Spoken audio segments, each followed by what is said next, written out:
Assalamualaikum warahmatullahi wabarakatuh. My name is Muhammad Iman Syawal bin Ahmad. My number matric is DE250053. We are from Group 1. In this video, we will be presenting our project for electric circuit 2. This project focuses on second order circuit, RLC, and sinusoidal steady state analysis. Let's begin with the presentation.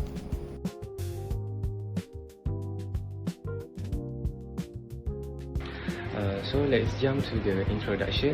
So this project focuses on the analysis and simulation of second order RLC circuit and sinusoidal steady state circuits using various circuit analysis techniques. The objectives are to determine the current and voltage response of RLC circuit under different damping conditions, namely overdamp, critically damped, and underdamped response. In addition, steady state currents and output voltage are obtained using analytical methods such as mesh and nodal analysis and verified through circuit simulation software.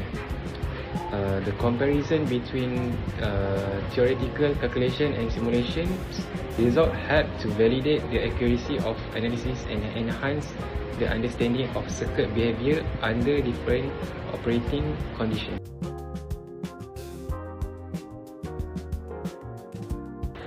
So next we go to the first case, which is overdamp response, which occurs when the damping factor alpha is greater than our resonant frequency.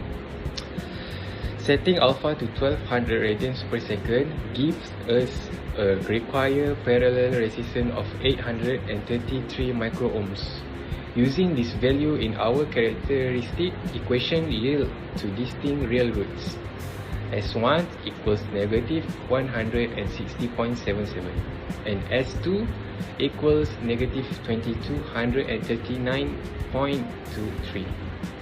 When we apply our initial condition to the standard overdamp formula, we solve for our coefficient and get our final voltage response. So 0.003849 multiplied by the difference of our two exponential decay terms. From here, we can easily extract the corresponding inductor current. Next is the critically damped response, which represents the fastest return to steady state without any oscillation. This happens when alpha exactly equals our resonant frequency of 600 radians per second, requiring a resistance of 1.667 milliohms. Because critical damping result in repeating real roots, our voltage formula use a linear time multiplier. By applying our initial condition, simplifies the equation beautifully, leaving us with a final voltage response of 8 times to the power of negative 600 T volt. Substituting this back into our node equation gives us our final inductor current equation. So next we go to the underdamped response. Finally, we have the underdamped response, which occurs when alpha drops below our resonance frequency. Setting alpha to 300 radians per second requires a resistance of the 3.333 milliohms. Because the damping is low, the circuit will oscillate.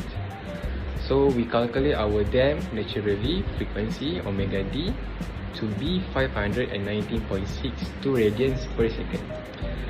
So the underdamped response takes a sinusoidal shape bounded by an exponential decay envelope.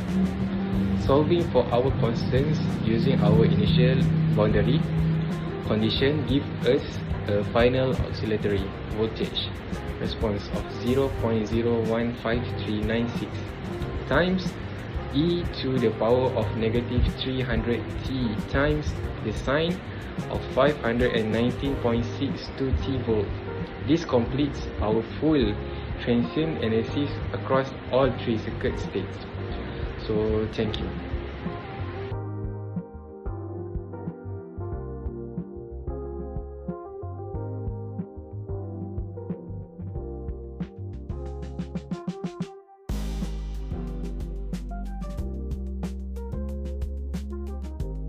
I'm Mukesh. I'm from Group 1. My matrix number is DE250085. Today I'm going to explain about question 1. For question 1, I use a multi-sim to stimulate the second order response of parallel RLC circuit. The circuit is based on the given diagram where the resistor, capacitor and inductor are connected in the parallel with a 4 ampere current source. In stimulation, I use a pulse current source from 0 ampere to 4 ampere. This represents the current source being applied at t equals 0. The chosen undamped natural frequency is 600 radian per second. For this value, the inductor value is calculated as a 5.56 microhenry. The capacitor value is fixed at 500 millifarad. To obtain the three different responses, I change only the resistor value. For the overdamped response, I use a 833 microohms. For the critically damped response, I use a 1.667 milliohms. For the all underdamped response, I use 3.33 milliohms. This is because the damping factor alpha depends on the resistance value. Now I run the transient analysis. The stimulated plots the capacitor voltage and the inductor current with respect to time. For the capacitor voltage, the waveform rises during the transient period and then returns close to zero. This happens because at its final state, the inductor behaves like a short circuit, so the capacitor voltage becomes zero. For the inductor current, the waveform starts from 0 ampere and increases until it reaches about 4 ampere. This is expected because at steady state, the inductor acts as a short circuit and carries the current from the source. Overall, the stimulation shows that changing the resistor value changes the damping condition. The graph allows us to clearly compare the overdamped, critically damped and underdamped responses. First, all circuit elements were converted from the time domain into the frequency domain. The resistor remained unchanged, while the inductors and capacitor were replaced with their equivalent impedance using ZL equal to J omega L and ZC equal to 1 over J omega C. The two sinusoidal voltage sources were also converted into phasor form. After obtaining the frequency domain, the nodal analysis method was applied by defining three node voltages, namely VA, VB and VC, with the bottom conductor chosen as the reference ground node. Kirchhoff current law was applied at each node to obtain three nodal equations. The equation for VC was rearranged and substituted into the equation at node B, reducing the system to two simultaneous equations with two unknowns, VA and VB. These equations were written in matrix form and solved using the determinant method. The calculated node voltage were VA equal to 3.96 angle 4.82 volt and VB equal to 23.68 angle 3.04. Since the output voltage is measured at node B, the output is equal to VB, 23.68 angle 3.04 volt. Finally, the required current were calculated using Ohm's law in the phasor domain by substituting the previously obtained node voltage into the corresponding branch equation. The current I1 flowing through the 330 ohm resistor was determined from the voltage difference between the source voltage and node A voltage. Similarly, the current I2 flowing through the 400 millihenry was calculated using the voltage difference between node A and B. The result obtained were I1 equal to 0.363 angle 91.9 ampere and I2 is 0.493 angle 92.7, which represent the steady state AC current in the circuit. Assalamualaikum. My name is Muhammad Danish Akil bin Ahmad Khalil, number matrix DE250019. So in this section, I will explain the mesh analysis method that is used for question 2.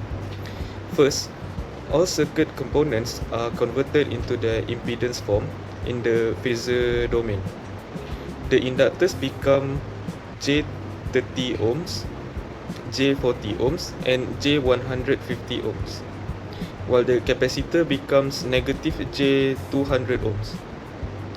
Next, Kirchhoff's voltage law or KVL is applied to each mesh to form three simultaneous equations involving the mesh currents I1, I2 and I3. After rearranging the equations, equation 2 is used to express I2 in terms of I1 and I3. This expression is then substituted into equation 1 and 3 to simplify the system into two equations with two unknowns.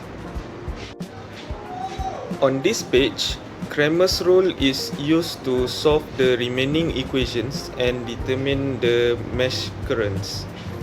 The calculated values are I1 equals to 0.366 angle negative 101.73 degrees ampere.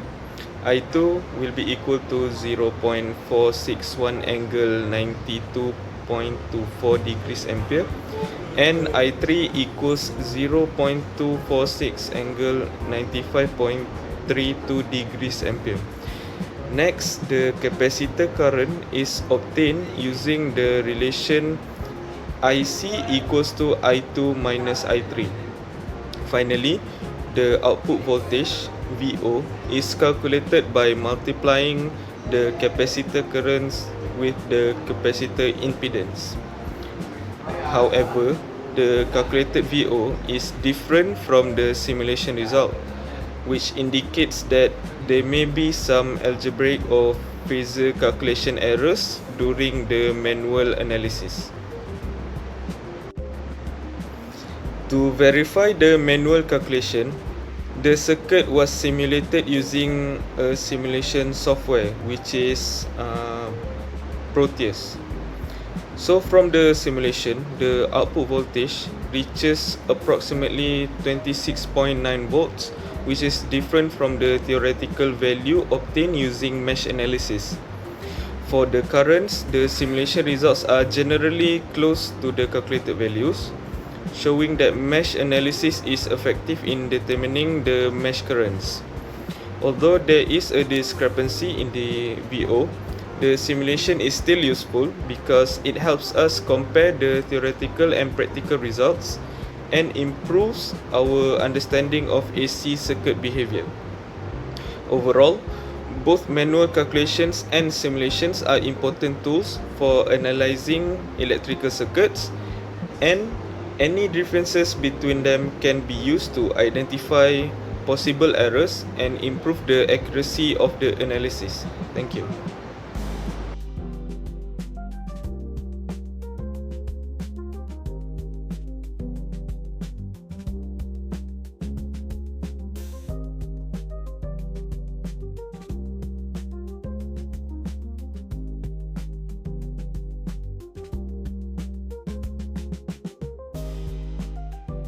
The results show that both theoretical calculation and simulation were successfully performed for the RLC and AC circuit. For the RLC circuit, the critical damp response reached the steady state the fastest without oscillation, making it the best design among the three response. For question 2, nodal analysis produced an accurate output voltage and current too, but the values of I1 was not consistent with the simulation. In contrast, mesh analysis gave accurate value for I1 and I2, but the value VO was different from the simulation result. This difference may be due to calculation error or assumption made during analysis. Overall, simulation is useful for verifying theoretical calculation and improving the understanding of circuit behavior. In conclusion, the project helps us understand the both second-order RLC circuits and sinusoidal steady-state circuits. For question 1, we compare the overdamped, critically damped and underdamped responses by observing the capacitor voltage, inductor current graph. The results show that the changing the resistor value affect the damping condition and response time. For question 2, we calculated the steady-state currents and output voltage, then verified them using stimulation. The stimulation results were very close to the theoretical calculation. Overall, the project shows that the stimulation is useful to confirm circuit theory and to better understand the circuit behavior. That's all from us.